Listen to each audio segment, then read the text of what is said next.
గురువు గారికి నా హృదయపూర్వక వందనాలు. మన వంశీ గురువు గారికి నా కృతజ్ఞతలు. వైష్ణవి గ్రూప్ లీడర్లకు, సభ్యులందరికీ నా నమస్కారం.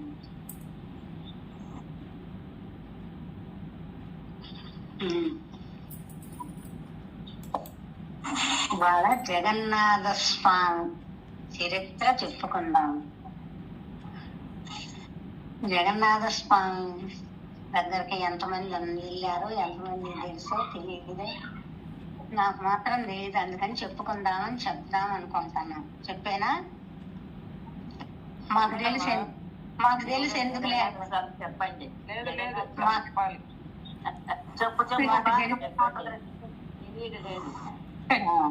తెలిసినా తెలియదు, నువ్వు చెప్పు. అందరూ మ్యూట్ చేసుకోండి ఫ్రెండ్స్, అందరూ మ్యూట్ చేసుకోండి, ఏం అనుకోకండి, అందరూ మ్యూట్ చేసుకోండి. అన్నమయం గారు మ్యూట్ చేసుకోండి. ఇంతటి అదృష్టాన్ని మనకి ఇచ్చింది మన వంశీ గురువు గారు కాబట్టి ఏదైనా గురువుల్ని ముందు మర్చిపోకూడదు. గురువే మనకు దారి చూపించేది. గురువు దారి చూపిస్తే ఆ దారిని మనం వెళ్ళామంటే అన్ని మనకి. ఇప్పుడు మనం ఇంతట్లోకి వచ్చి ఈ రకంగా మనం చెప్పుకుంటా, ఈ సభ్యులందరం మనం కలుస్తా, ఈ వైష్ణవి గ్రూప్ అని పెట్టుకొని ఇంతవరకు చేస్తున్నామంటే మన గురుదేవునికి, వంశీ గురువు గారికి వేల వేల కృతజ్ఞతలు. ఎన్ని చెప్పినా తక్కువే. ఆ మహానుభావుడి నుంచే కదా మనం ఇంతట్లోకి పోయింది. అందుకని గురువుది ముందు చిన్న కథ ఒకటి చెప్తా, గురువు గారు చెప్పాలనిపించింది. తర్వాత పూరి జగన్నాథ స్వామిని గురించి చెప్తా. ఒక బాటసారులు, నలుగురు బాటసారులు దారిలో వెళ్తా ఉన్నారంట. వెళ్తా ఉండేటప్పటికే వాళ్ళు ఈ యజ్ఞం గొప్పది, ఈ యాగం గొప్పది, గురువు గొప్పోడు, మోక్షం కావాలి అయ్యని నాలుగు రకాలుగా అనుకుంటా ఉన్నారంట. అంతలోకే ఒక అతను ఎదురొచ్చాడంట. ఎక్కడికి వెళ్తున్నారు మీరంటే, ఈ అడవిలో ఏదో ఒక గుడి ఉంది, వెళ్తున్నా. ఆ గుడి మీకు తెలీదు, నేను వచ్చి మీకు దారి చూపిస్తాను, అంత చిక్కు మొక్కుగా ఉంటది అన్నాడంట. ఆహా, నువ్వేం అక్కర్లేదులే, మేము వెళ్తాంలే అన్నారంట. వాళ్ళకి ఈయనేందో పిచ్చోళ్ళలాగా ఉన్నాడు, ఈ పిచ్చోడితో మనకెందుకు, మనమే పెద్ద ఇదైన వాళ్ళం కదా, పురోహితులము, జ్ఞానవంతులము అనే భావన వాళ్ళల్లో ఉండి అక్కర్లేదు అన్నారంట. ఇక వెళ్ళారంట. ఉదయం వెళ్ళి సాయంత్రం దాకా తిరిగినా గానీ ఆ గుడి కనపడలేదంట వీళ్ళకి అడవిలో. ఇంకా ఎట్లా వాళ్ళ అదృష్టం బాగుండి వెళ్ళిన దారిని వచ్చారు బయటికి. అప్పుడు దాకా ఆయన అక్కడే ఉన్నాడంట. అక్కడే ఉండి, మీరు కనపడలేరు కదా, నన్ను తోడు తీసుకెళ్తే నేను వచ్చేవాడిని కదా, నన్ను వద్దన్నారు కదా, పాపం అయితే అయిందిలే గాని మీ నలుగురు 4 పలహారం పొట్లాలు తిని మంచినీళ్ళు తాగండి, ఇంకా బాగుంటది అన్నాడంట. వాళ్ళ ముగ్గురికి మాత్రం ఆహా, అసలు వీడంటే ఏంది అన్నట్టు లెక్క చేయకుండా మాకు అక్కర్లేదని వెళ్ళిపోయారంట. ఒక్క అతను మాత్రం నాకు ఆకలి అవుతుంది, నేను తింటానన్నాడంట. ఆహార పొట్లను తీసుకున్నాడంట, తిన్నాడంట, మంచినీళ్ళు తాగాడంట. ఆయనలో ఆయన గురువు గారు కనపడ్డాడంట. వాళ్ళ గురువు గారు ఆయన ఆహారం తిన్నాక ఆయనలో వాళ్ళ గురువు గారు కనపడ్డాడంట. గురుదేవా అని కాళ్ళ మీద పడ్డాడంట. సరే నాతో వస్తావా అన్నాడంట. ఎక్కడికైనా వస్తా గురుదేవా అన్నాడంట. అని తీసుకొని వెళ్ళాడంట. ఆ అడవిలో అంత పాడుబడిన బావి, ఎంతో అంత పాసి బట్టి క్రూరమృగాలు, పాములు అన్ని ఉన్నాయంట. అట్లాంటి బావిలో గిలకుంది. ఆ గిలకంట 2 కాళ్ళు 2 చేతులు కట్టేసి ఉండమని వెళ్ళిపోయాడంట. అట్లాగే ఉంటా ప్రభు అన్నాడంట. వెళ్ళిపోయాడంట. 2 గంటలకు వచ్చాడంట. వచ్చిన తర్వాత పాములు బుస పెడతా, ఏయో అన్ని రకరకాల జంతురాశులు అట్లా ఇట్లా నేను అంటా ఉండేటప్పటికి, మామూలుగా అయితే అదిగో పాము ఉంది, అక్కడ ఉంది, బావిలో పాసింది, ఆ నీళ్ళలో అది ఉంటే మనకు అక్కడే భయం. ఆయనకు అదేం లేదంట. నా గురుదేవుడు ఉన్నాడు, నా గురుదేవుడు కట్టేశాడు, నన్నేం చేస్తా, ఏం చేయవని నిర్లక్షణంగా అంతే ఉన్నాడంట. 2 గంటలు ఆగిన తర్వాత వచ్చాడంట. నీకు భయం లేదా? ఓ, నువ్వు ఉండంగా నాకేం భయం గురుదేవా అన్నాడంట. సరేలే మన కట్లోడు తీసుకెళ్ళాడంట. సరే నా గురువు ఆశ్రమంలోకి వద్దు కాని రా అని తీసుకెళ్ళాడు. బ్రహ్మాండంగా వస్తానన్నాడంట. ఆ గురువు కింద శిష్యుడిగా పనిచేస్తా ఉన్నాడంట. ఈయనన్ని నీతి బోధలు ఎన్నో నేర్పుతా, ఎన్నెన్నో చేస్తా ఉన్నాడంట. అందరికన్నా బాగా గురువు అంటే ఎక్కువ భక్తితో, ఎక్కువ విశ్వాసంతో ఉన్నాడంట. ఉన్నాక ఇంక అట్లాగే జరుగుతా ఉందంట. ఇక ఈయన కొంచెం ఆరోగ్యం తక్కువగా ఉందంట. మనం ఎవరమైనా సరే ధర్మం, అర్థం, కామం ఈ 3 సాధించంట గాని 4వది మాత్రం మోక్షం మాత్రం మన వల్ల కాదంట. మోక్షం గురువు సహాయం వల్లనే వస్తదంట. గురువు లేకపోతే ఆ మోక్షం అనేది రాదంట. ఎవరికైనా సరే గురువు ఆజ్ఞ, గురువు ఇదే ఉండాలంట. అప్పుడే మోక్షం వస్తదంట, లేకపోతే మోక్షం సిద్ధించదంట. కన్న తల్లి కంటే ఎక్కువగా గురువు చూస్తున్నాడు, బాగుంది. ఈయనకు అంతిమ దశ వచ్చింది, ఇక వెళ్ళిపోయాడు, మోక్షాన్ని పొందాడంట. ఆ గురువు సాన్నిధ్యంలో ఉండబట్టి గురువు అనుగ్రహంతో మోక్షాన్ని పొందాడంట. గురువు అంటే అంత గొప్పవాడు, గురువును మించింది లేదు, గురువు తర్వాతే ఏదైనా అంట. ఎందుకని చిన్న చెప్పాలని చెప్పా. ఇప్పుడు పూరి జగన్నాథ స్వామి గురించి చెప్పుకుందాం. సాయిబాబా జీవిత చరిత్రలో కూడా ఉందమ్మా, ఇదే కథ పెట్టారు. షిరిడి సాయిబాబా జీవిత చరిత్రలో ఉంది ఈ కథ. వెళ్తా అంటారంట, ఒక్కో రకంగా పోతారంట. జ్ఞానాన్ని అన్వేషించాలా, సత్యాన్ని అన్వేషించాలని ఒక్కొక్క రకంగా పోతా ఉంటారు. సాయిబాబా నాలుగో వాడు. సాయిబాబాని అక్కడ భోజనం చేసి చేసినాక గురుదర్శనం నీళ్ళలో తర్వాత మాట్లాడుకుందాంలేండి, అయిపోయిన తర్వాత మాట్లాడుకుందాం. మ్యూట్ చేసుకోండి ఆదిలక్ష్మి గారు, మీరు కూడా మ్యూట్ చేసుకోండి.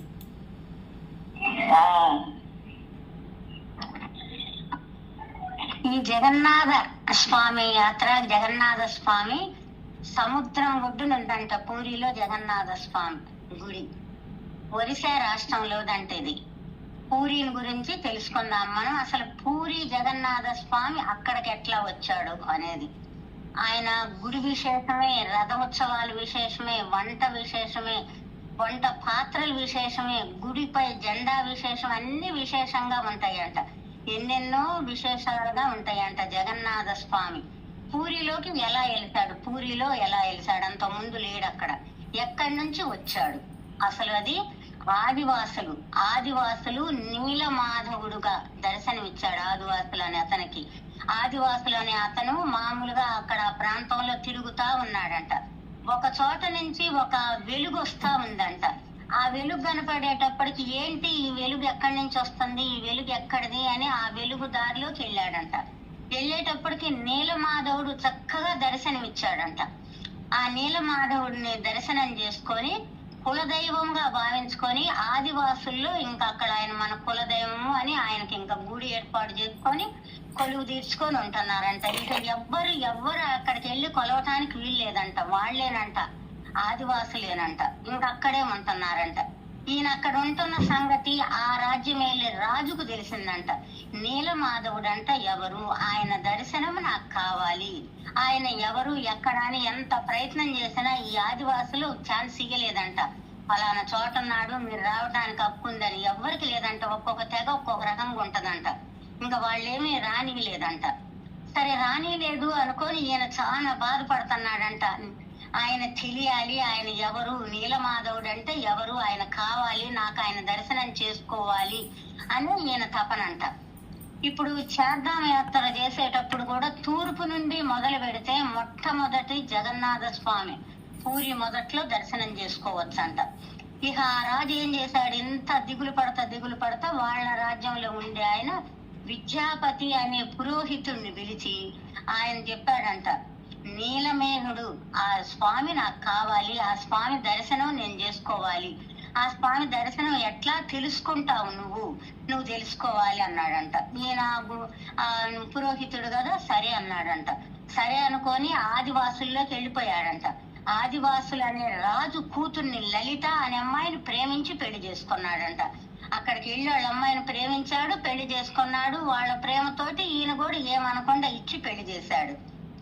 ఈ విద్యాపతి ఏమనుకుంటున్నాడు, ఈయన దర్శనం కావటం కోసమే ఈ అమ్మాయిని ప్రేమించి పెళ్లి చేసుకున్నాడు.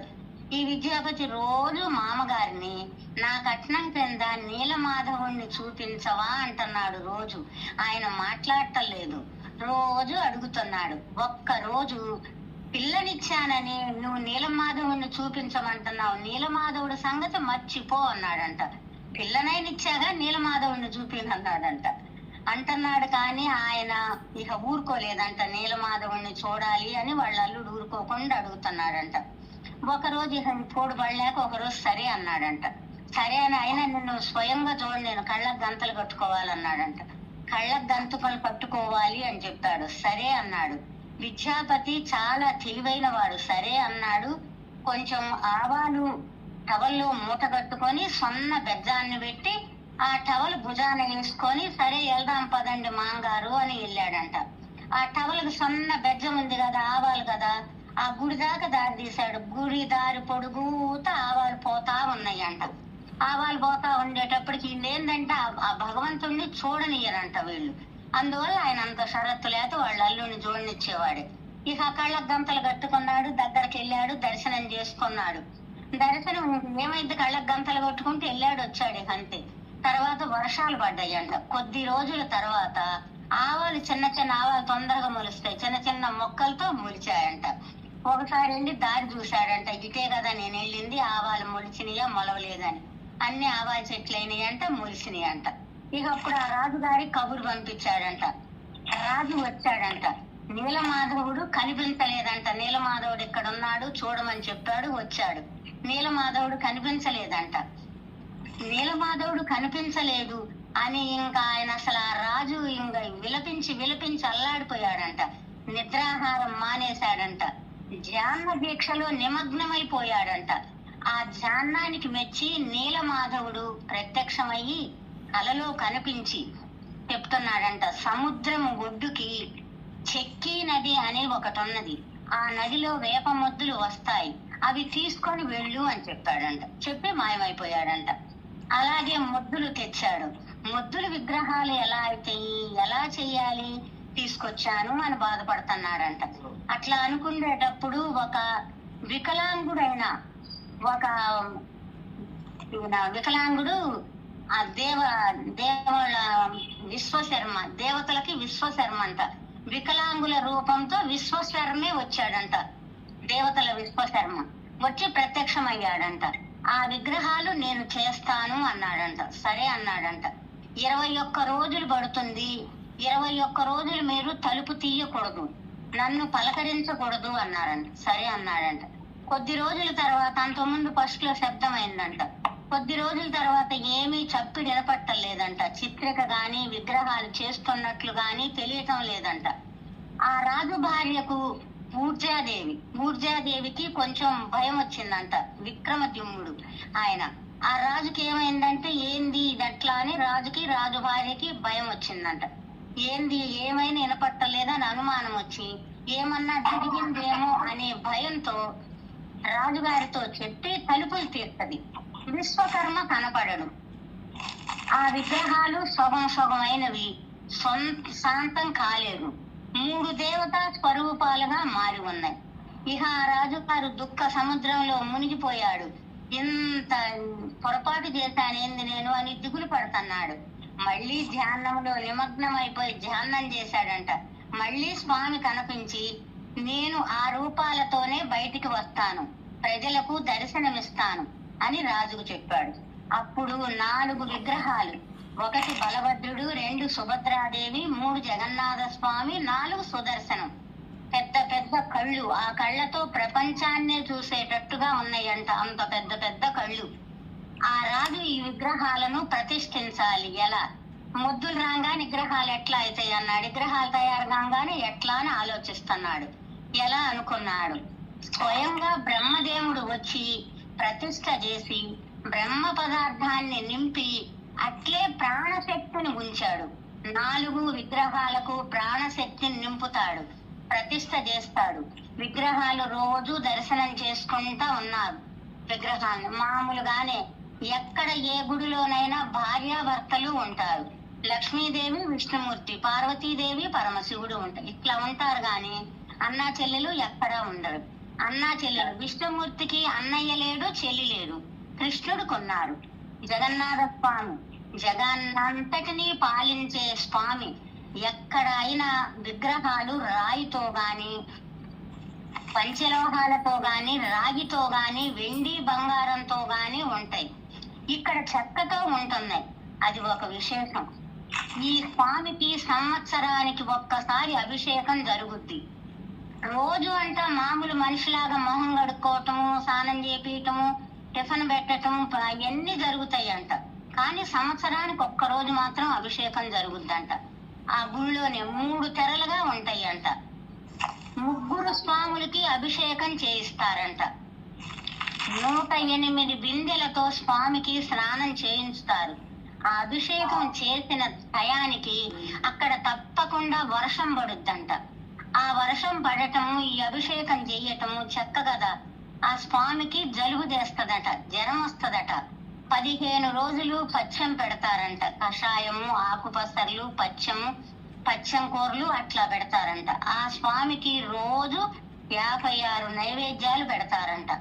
ఆ పచ్చం అప్పుడు అవి పెట్టరు, వేరే రకాలు పెడతారు. 15 రోజుల తర్వాత రథోత్సవం జరుగుద్దంట. 1 మైలు దూరమే ఉంటుందంట. ఆ మైలు దూరానికి 12 గంటలు పట్టుద్దంట రథోత్సవం ప్రయాణం. ఊర్చాదేవి మందిరం, ఏమే కదా అట్లా చేసింది, రాజు భార్య కదా, ఆమె మందిరానికే తీసుకెళ్తారంట. ఆమె మందిరానికి వెళ్ళి ఆ నైట్ అక్కడే ఉండి లోపలికి వెళ్ళారంట. స్వామి అలిసిపోతాడంట. తెల్లవారుజామున లోపలికి వెళ్తాడంట. ఎందుకు అలిసిపోతాడు, ఎందుకు ఆయన పచ్చము అనేది అడిగారంట. ఆయన మనిషి, మన అందరినీ రక్షించటం కోసము మనిషి జన్మెత్తి ఆయన ఇక్కడ అవతరించాడు, అందువల్ల ఆయన అట్లాగే ఉంటది అని చెప్పారంట. రథోత్సవం చాలా బాగుంటదంట.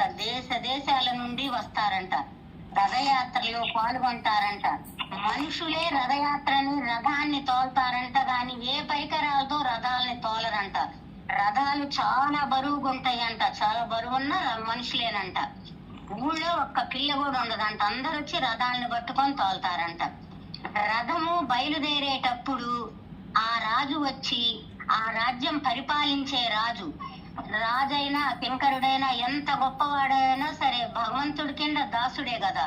ఆ రాజు వచ్చి బంగారు పుల్లల చీపిరితో చిమ్మి కస్తూరి సుగంధ ద్రవ్యాలతో కళ్ళాపు జల్లి, కృష్ణుడికి సుగంధ ద్రవ్యాలంటే ఇష్టం కదా, అప్పుడు రథం బయలుదేరుద్దంట. అదన్నంత చదివి అప్పుడు బయలుదేరుద్దంట.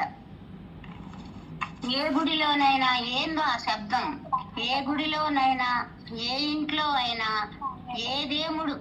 ఏ దేవుడి విగ్రహాలైనా కొంచెం దెబ్బతింటే అవి వాటిని ఉంచం మనం. ఇక్కడ స్వామికి అవయవాలు ఏమీ సరిగా లేవు. కళ్ళు మాత్రం, ముఖం మాత్రం పెద్దది. ప్రపంచాన్నంతటిని చూడటానికే చేతులు కూడా సుగమే ఉంటాయంట. జ్యేష్ఠ మాసములో రథం చేయటం మొదలు పెడతారంట. ఆషాఢ శుద్ధ విధియ రోజున రథయాత్ర మొదలు పెడతారు. మూల విగ్రహాలు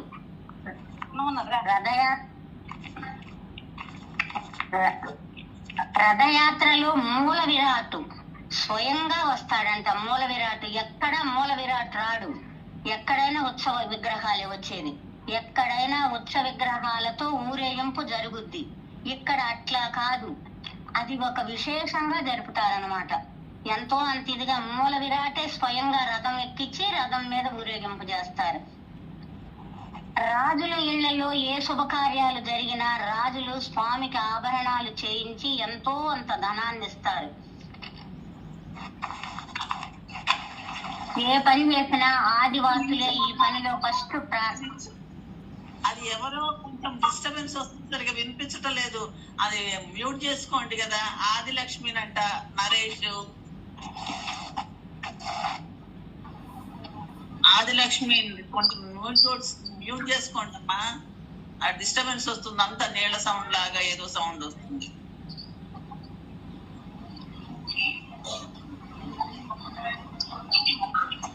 మేడం మ్యూట్ లోనే ఉంది మేడం.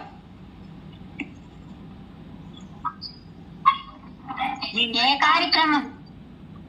మీ మైక్ ఆన్ లో ఉంది మేడం, చూసుకోండి. సౌండ్ వస్తుంది చూడండి. తగ్గించామండి. తెలియటం లేదా? రెండు బాక్సులు ఉంటాయి చూడు, ఆ 2 బాక్సులు ఆన్ చేయి, రోజా రంగులోకి వస్తాయి. ఆదిలక్ష్మి ఆ 2 బాక్సుల్లో అట్లా నొక్కి వనుక రోజా రంగులోకి వస్తాయి.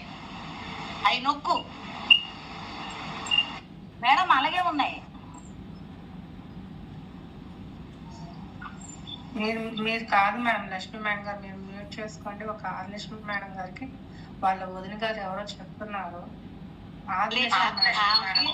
తెలియలా కొత్తగా చేరిందిలేండి. అన్న మేడం జాయిన్ అయ్యి కొంచెం చూడండి మేడం, లేకపోతే మీరు అది సెల్లని ఒక దగ్గర ప్లేస్ లో, అంటే సౌండ్ లేని ప్లేస్ లో ఉంటుంది.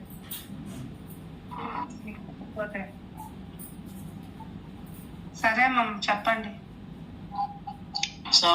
ఏ పని చేయాలన్నా ఈ ఆదివాసులే లోపల నుండి బయటికి తీసుకురావాలన్నా ప్రతి ఒక్కటి ఆదివాసులేనంట ఆ గుళ్ళో మొట్టమొదట చేసేది. ఏ గుడిలోనైనా ఉత్స విగ్రహాలు ఊరేగింపుకు రావు, ఉత్స విగ్రహాలే ఊరేగింపుకు వస్తాయి. ఇక్కడ స్వయంగా స్వామి విరాటమూర్తి వస్తాడు. అందుకు కుల మత భేదాలంటూ ఉండవు, ముట్టు అంటూ అనేది కూడా లేదు.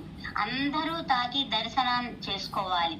జగన్నాథ స్వామి అంటే జగన్నాథ స్వామి అనే పేరు వచ్చింది అందుకే, జగానికంతటికీ నాథుడు. వీళ్ళ దగ్గర ఉండదు లక్ష్మీదేవి, లక్ష్మీదేవి అమ్మవారు అక్కడున్న ఉండదు. లక్ష్మీదేవి గడప మీద ఉంటుంది. 5 రోజులు గుండీచా మందిరంలో ఉండి మళ్ళీ వస్తారు. స్వామి అట్లా వచ్చాడని లక్ష్మీదేవి కోపం వచ్చి ఆ రథాన్ని పీకి కోపంతో రథాన్ని తీసేస్తది. తీసేటప్పటికప్పుడు స్వామి సునాభేషణ అని సొమ్ములన్నీ పెట్టి అలంకారం చేసి అమ్మవారి ఉత్సవం జరుపుతారు. స్వామి అమ్మకు కోపం తగ్గుద్ది. అప్పుడు ఆ అయ్యగారు ఏం చేస్తాడు, అమ్మ కోపం తగ్గిన తర్వాత స్వయముగా అమ్మకు రసగుల్ల నోట్లో పెడతాడు. అప్పుడు ఆ సంతోషంగా నవ్వుద్ది. అందరూ కలిసి గుడి దగ్గరకు వస్తారు. ఒక విశేషంగా చేస్తారు అక్కడ సునాభేషణ అని పెట్టి. స్వామి గుడిలో లేనప్పుడు హల్హల్ నాథ్ చైతన్య ప్రభు అనే దర్శనం చేసుకుంటారు. 15 రోజులు అక్కడ రథయాత్రలో మొదలుపెట్టి అక్కడ వెళ్ళి స్నానం చేసి పచ్చం ఇవన్నీ జరిగి దర్శనం ఉండదు. అక్కడికి వెళ్ళి అక్కడ దర్శనం చేసుకుంటారంట. రోజు నైవేద్యాలు 56 రకాలు. ఏ గుడిలో కూడా అన్ని నైవేద్యాలు ఉండవు. ఇక్కడ అన్ని భోగాలన్నింటికి మట్టి పాత్రలే వాడతారు, లోహ పాత్రలు వాడరు. అన్ని మట్టి పాత్రలే, కట్టెల పొయ్యి మీదే వాడతారు. అన్నం వండటానికి కూడా కుండ మీద కుండ 7 కుండలు పెడతారు. ముందు సహజంగా కుండ మీద మంట వచ్చి ముందు కుండ ఉడకాలి కదా, ముందు కుండ ఉడకదు, పై కుండ ఉడుకుద్ది. పై కుండ ఉడికిన తర్వాతనే రెండో కుండ, ఫస్ట్ వేడో కుండ ఉడుకుద్ది. తర్వాత 6, 5, 4, 3, 2 అట్ట లాస్ట్ కుండ లాస్ట్ ఉడుకుద్దంట, ఫస్ట్ పెట్టింది అట్లా ఉడుకుద్దంట. అది ఎంత విశేషంగానో ఉంటదంట. 1000 మంది అయినా 1,00,000 మంది అయినా భోజనానికి వస్తారని భోజనం చేస్తే 1,00,000 మంది వస్తే 4 లక్షల మంది వచ్చినా సరే భోజనం సరిపోద్దంట. అది ఎంత గొప్ప విశేషమో చూడండి. ఒక్క మెతుకు మిగలదంట, ఒక్క మెతుకు తగలదంట. అక్కడ లక్ష్మీదేవి ఉంది, అక్షయ పాత్ర. అందువల్ల ఎంత మందికైనా భోజనం లేదు అనేది ఉండదంట. గుడి పైన గాలి గోపురం మీద జెండా ఉంటుంది. ఆ జెండా రోజు మార్చేయాల్సిందేనంట. ఉంది లేని ఊరుకోవటానికి లేదంట.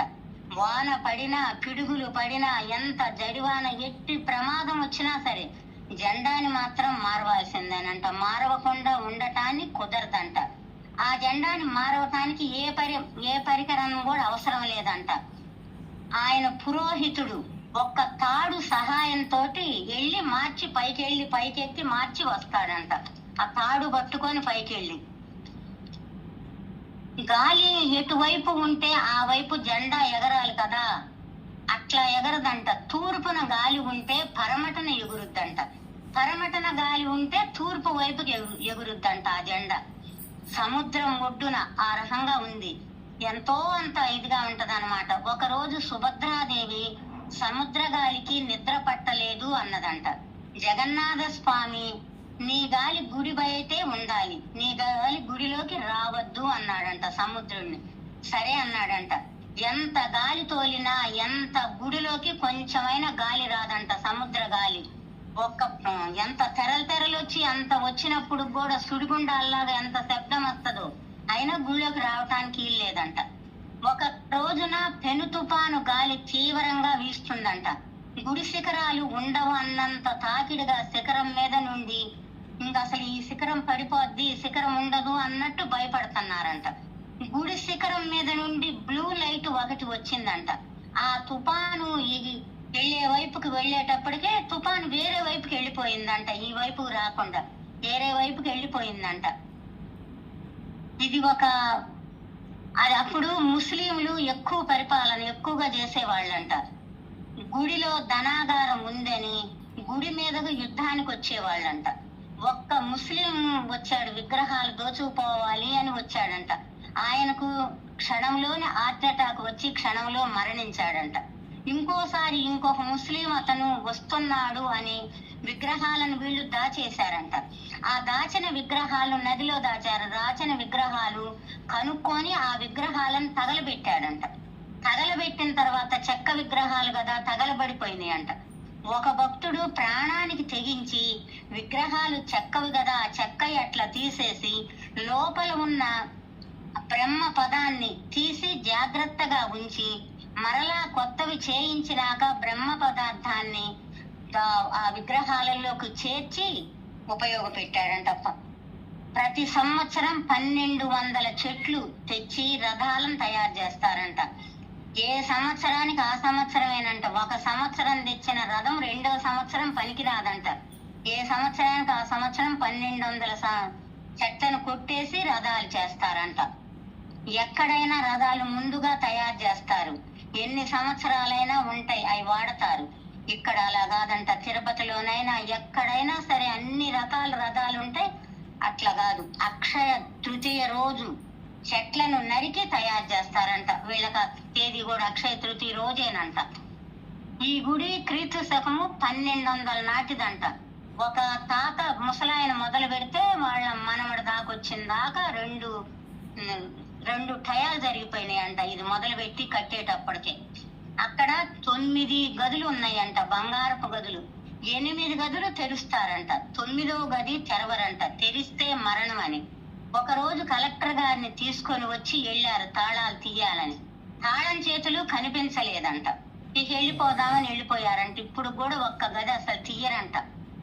నవకళేబర యాత్ర అని 10 సంవత్సరాల నుండి 19 సంవత్సరాల లోపల ఎప్పుడైనా చేస్తారంట.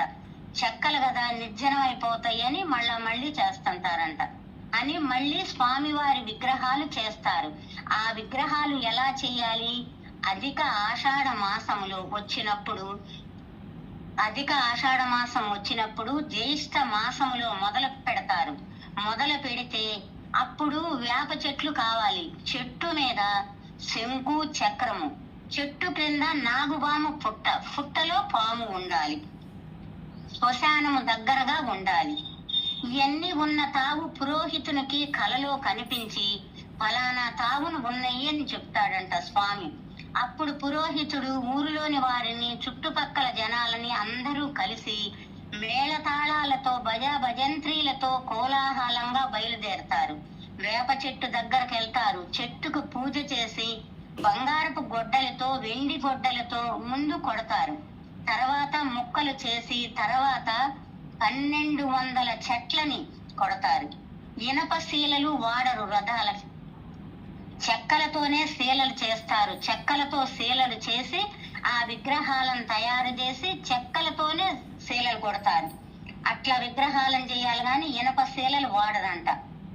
తర్వాత ఆ విగ్రహాలను చేసి బ్రహ్మ పదార్థాన్ని తయారు చేసిన బ్రహ్మ పదార్థాన్ని విగ్రహాలలో ప్రతిష్ఠ చేస్తారు. అప్పుడు ఆ రాత్రి ఊరు మొత్తం కరెంటు బంద్, గుడిలో కూడా ఉండదు. మంచి పెద్ద పురోహితులు, జ్ఞానం కలిగిన పురోహితులను పిలిచి కళ్ళకు గంతలు కట్టుకొని చేతులకి గుడ్డలు కట్టుకొని ఆ బ్రహ్మ పదార్థాన్ని ప్రతిష్ఠించాలి. మళ్ళీ ప్రతిష్ఠించి రథ ఉత్సవం జరుగుతుంది. రథ ఉత్సవము కన్నుల విందుగా చెప్పలేనంత ఆనందంగా జరుగుతుంది. స్వామికి రోజు గీతా గోవిందం పాడందే నిద్రపోడు. నవకళేబరాల యాత్ర అది ఆషాఢ మాసంలోనే జరుగుతుంది. ఆషాఢ మాసంలో జరుగుతుంటే నవకళేబరాలను తీసుకొచ్చి ఈ విగ్రహాలు, ఈ రథాల పేర్లు కూడా బలభద్రుడు పెద్ద ఆయన పేరు తాళ్ల గజం అంట. బలరాముడు రథం పేరు. ఆయనకు ఎరుపు గుడ్డ రథానికి చుట్టాలంట. నందిఘోష అని జగన్నాథ స్వామి వారి రథం పేరు, నీల రంగు చుట్టాలి అతనికి. సుభద్రాదేవి రథం పేరు పద్మధ్వజ. పసుపచ్చ గుడ్డ కట్టాలంట రథానికి. ఇప్పుడు కూడా అన్ని ఆదివాసుల చేతి మీదగానే జరుగుతా ఉంటాయి. గుడిలో 4 ద్వారాలు ఉంటాయి. సింహద్వారం అంటే ద్వారంలో సింహాలు ఉంటాయి. గజద్వారం ఏనుగులు ఉంటాయి. అశ్వద్వారం గుర్రాలు ఉంటాయి. యాగ్రద్వారం పెద్ద పులులు ఉంటాయి. అరుణ స్తంభం అనే పెద్ద స్తంభం ఉంటది. సూర్యుని రథసారథి అరుణుడు కోణార్క నుండి పెద్ద స్తంభం తెప్పించారంట. ఆ స్తంభము పైన అరుణుడు ఉంటాడంట. స్వాములను రత్నవేదికపై కూర్చోబెడతారు. ఇక్కడ గోపురం వైపు ఎగురుతూ ఉన్న పతాకం పేరు పతిత పావన. పైన ఎగురుతా ఉంటదంట పతాకం, అది పతిత పావన అంట. ఇదివరకు రాజుల వాళ్ళ గృహాలలోనే గుడులు కట్టుకొని ఉంటారు. ఒక్కొక్కళ్ళు ఒక్కొక్క గుడి, ఒక్కొక్కళ్ళు 2 గుడులు కూడా కట్టుకుంటారు. ఇతర దేశాల మీదకు దండయాత్ర వెళ్ళి ధనం దోచుకొని వస్తారు. అది పాపం సొమ్ము కదా అని దేవాలయాలకు ఇస్తారు. అట్లా వచ్చిన సొమ్ము జగన్నాథ స్వామికి బోలెడంతుంది. ఆ సొమ్మంతా ఆ గుడి విస్తీర్ణం 4 లక్షల చదరపు అడుగులంట. గుడి చాలా పెద్దదంట. వంటశాల కూడా పెద్దదంట. విగ్రహాలు కూడా బయటకు తీసుకువచ్చినప్పుడు ముందు బలరాముడు, తర్వాత చెల్లి చిన్నబుచ్చుకుంటదంట బలరాముడిని తీసుకురాగానే. అందుకని బలరాముడితో పాటు చెల్లిని తీసుకొస్తారంట. తర్వాత జగన్నాథ స్వామి రథం చాలా పెద్దదంట, బరువుగా ఉంటదంట. చిన్న పిల్లలతో సహా రథాన్ని దోల్తారంట. బరువు ఎంత బరువో ఉంటదంట. జగన్నాథ స్వామి గుడి పైన నీల చక్రం ఉంటదంట. అది అష్టధ్వజాలంట. అంటే 8 లోహాలతో తయారు చేస్తారంట. అది టన్నుల కొద్ది బరువు ఉంటదంట. 2014 అడుగుల ఎత్తంట. ఆ రోజుల్లో అంత బరువును ఎట్లా పైకెత్తిచ్చారో చూడండి. ఎవ్వరికి ఏ పరికరాలతో పనికిరావంట, మనుషులే చేయాలంట. పూరిలో మనము ఎటు నుంచి చూసినా మన వైపే కనపడుద్దంట ఆ చక్రం. ఎటు చూస్తే అట్టే ఉంటదంట. గోపురం నీడ గోపురం మీదే పడుతుందంట గాని కింద పడదంట. వంటశాల పేరు కూడా రోషన్. స్వామి పాత విగ్రహాలు తీసి ప్రతిష్ఠ చేసి పాత విగ్రహాలు తీస్తారంట. కొత్త విగ్రహాలతోటి ప్రతిష్ఠ చేసి ఇంకా ఆ పాత విగ్రహాలు తర్వాత ఆ విగ్రహాలకు అంత్యక్రియలు జరుపుతారంట. కొత్త విగ్రహాలలో ప్రాణశక్తి నిలిపి పాత విగ్రహాలను తీసి ఆ పాత విగ్రహాలు అక్కడ పడేసామనకుండా మామూలుగా ఈ అంత్యక్రియలు జరుగుతారంట. మనుషుల్లాగానే అంత్యక్రియలు చేస్తారు. దేవుణ్ణి తండ్రి అని, స్నేహితుడు అని భావిస్తారు అక్కడ అందరూ కూడా అంత్యక్రియలు జరిపేటప్పుడు ఎక్కి ఏడుస్తారంట. 11 రోజులు శుచి పాటిస్తారు, మనిషిలా భావిస్తారు. అక్కడే శ్మశానం ఉంటదంట సపరేట్ గా. ఆ శ్మశానంలో ఇవన్నీ జరుగుతాయంట. ఇదేంటి మనిషికి చేసినదంతా చేస్తున్నారు అని అడిగితే, మనము స్వామి దగ్గరకు వెళితే స్వామిలో నుంచి శ్వాస వినపడుతుంది. ఆయన స్వామే, చెక్క కాదు, ఆయన మనిషేనమాట. మనకు శ్వాస వినపడుద్ది అని చెప్తారంట. భగవద్గీతలో చెప్పినట్లుగానే పాత వస్త్రాలు విడిచి కొత్త వస్త్రాలు కట్టినట్లే అని మనం తెలుసుకోగలం కదా. ఇక్కడ కూడా మనం తెలుసుకుంటాం కోసం కొత్తవి తీసేసి పాతవి తీసేసి కొత్త వస్త్రాలు ఎట్లా కట్టుకుంటున్నామని తెలుసుకుంటున్నాము. మన జీవితం కూడా ఇంతేనని తెలుసుకోవటం కోసం 12 సంవత్సరాలకు ఒకసారి నవకళేబర యాత్రను జరుపుతారంట. భగవంతుడికే అట్లా చేస్తున్నారు, మనం ఎంత టోళ్ళము అని తెలుసుకోవటం కోసం అట్లా చేస్తారంట. సునాభేష స్వామికి టన్నుల కొలది ఆభరణాలు ఉన్నాయంట. అన్ని అలంకారం చేస్తారంట. అక్కడ అన్ని విశేషాలు అలంకారం చేసి ఎంత ఆనందంగానో ఉత్సవాలు జరుపుతారంట. ఇంకొక విషయం కూడా, గుళ్ళ మీద ఎక్కడైనా పావురాళ్ళు, పిచ్చుకలు, పక్షులు అన్ని గుళ్ళు పెడతాయి. ఎక్కడ ఏ గుళ్ళోనైనా గోపురాల మీద కూడా కనపడతాయి. అవి ప్రత్యేకంగా స్థావరాలు ఏర్పరచుకొని ఉంటాయి. ఇక్కడ మాత్రం అట్లా గుడి మీద గాని, గుడి పక్కన గాని, గుడి గోపురం మీద గాని ఒక్క పక్షి కూడా రాదంట. పైన వాళ్ళదంట, గుడి పైన కూడా వాళ్ళదంట. గుళ్ళు పెట్టడానికి వీల్లేదంట. కనీసం పైన పోయే విమానం కూడా పక్క గుండా వెళ్ళాలంట గాని గుడి మీదగా రాదంట. కుల మతము అనేది లేదు. మనము ముఖ్యముగా తప్పనిసరిగా పూరి జగన్నాథ స్వామిని దర్శించుకోవాలంట. కుల మతం నువ్వు నేను అనేది లేదంట. తర్వాత రామేశ్వరం చూడాలంట, తర్వాత ద్వారకని చూడాలంట, తర్వాత బదరీనాథుని చూడాలంట. మన షావుకారులలో మన విలవేల్పైన వాసవి కన్యకా పరమేశ్వరి అమ్మవారిని తప్పనిసరిగా చూడాలంటారు. వంటశాలలో లక్ష్మీదేవి స్వయంగా ఉంది వంటలు చేయించుద్దంట. అందువల్ల అన్ని వంటలు బాగుంటాయంట. ఏది అయినా అశుచి అయింది అంటే వంటశాల గోడ మీద కుక్క నీడ కనిపిస్తుందంట. అప్పుడు ఆ వంట మొత్తము భూస్థాపితం చేస్తారంట. మళ్ళీ వంట మొదలు పెడతారు, మళ్ళా వంట మొదలు పెట్టి నైవేద్యాలు పెడతారంట. శంకరాచార్యులు అటువంటి పెద్ద పెద్ద వాళ్ళే అందరూ ఆ దర్శనం చేసుకొని ఆయన్ని ఎంతో అంత కొనియాడారంట. నీలాయ నిత్యాయ పరమాత్మనే సుభద్రాయ ప్రాణనాథాయ అనే సూత్రం కూడా వాళ్ళే చదివారంట. తర్వాత రాజుల సొమ్ము రాళ్లపాలు అనేవాళ్ళు ఇదివరకు రోజుల్లో. అట్లాగే ఈ స్వామి దగ్గర ధనాగారాలు చాలా ఉన్నాయంట. రాజుల పరిపాలనలో ఏదో ఒక రాజ్యాన్ని కొల్లగొట్టి తెచ్చిన ధనం పాపం సొమ్ము కదా అని ఆ గుడులకు ఇస్తారంట. ఈ రాజ్యం మీదకి దండ ఎత్తి వస్తున్నారు అనుకుంటారనుకో, అప్పుడు ఎట్లా మనం ఉండము, మనం ఓడిపోతాము అనుకుంటే ఆ ధనాన్ని అంతా గుళ్ళోనే స్థాపితం చేస్తారంట. వేరే వాళ్ళు వచ్చేటప్పటికి స్వామికి ఇస్తారంట అంతా. జగన్నాథ స్వామి విగ్రహాలు చాలా పెద్దవి. బలరాముడు సుభద్ర విగ్రహాలు కూడా చాలా పెద్దవి. పురాతన గుళ్ళు చాలా ఉన్నాయి. ఆ గుళ్ళల్లోనే చాలా చాలా ధనాగారాలు ప్రతి గుళ్ళల్లో ఉన్నాయి. ఈ ధనరాశులు సొరంగాలలో ఉంటాయంట. జగన్నాథ స్వామి దగ్గర కూడా సొరంగంలో ఉందంట. ఇప్పుడు దాన్ని పూర్తి చేశారంట. ఎవ్వరికీ తెలియని ప్రదేశంలో ఇప్పుడు కూడా ధనాగారాలు ఉన్నాయంట జగన్నాథ స్వామికి. ఇవి అంటే చాలా మహిమగల స్వామి జగన్నాథ స్వామి. ఇంకా ఇంకా ఎక్కడెక్కడో ఎన్నెన్నో ఉన్నాయి, ఎన్నెన్నో విశేషాలు కూడా ఉన్నాయంట. ఇప్పుడు శ్రీకృష్ణదేవరాయల పరిపాలనలో కూడా హంపి విజయనగర సామ్రాజ్యము అని వీళ్ళన్నీ ఉంటే దేవాలకు అన్ని శిల్పులే కదా, శిల్పాలకే రాళ్లు పెడతారు కదా. అవన్నీ అంత అందంగానో పెడితే ఈ ముస్లింలు వచ్చేసి ఈ రాళ్లు వాళ్ళకి అసహ్యం, వాళ్ళకి ఎక్కువ ఈర్ష ఉంది, అవన్నీ బయట గోడలన్నీ పడేసేవాళ్ళంట. అట్లా చేసేవాళ్ళంట. ఇదివరకు రాజుల సొమ్ము రాళ్లపాలు అని చెప్పేసేవాళ్ళు. వాళ్ళకి భలే ఇష్టం అంట చేయించాలి అంటే. తర్వాత మనలో ఎవరైనా సరే లలితా సహస్రనామావళి ఒక్కసారైనా చదివిన వాళ్ళు ఉన్నారా? ఎవ్వరు ఈ జూములో ఎవరు లేరు అనుకుంటున్నా నేను. లలితా సహస్రనామావళి ఒక్కసారైనా చదివిన వాళ్ళు ఉన్నారా?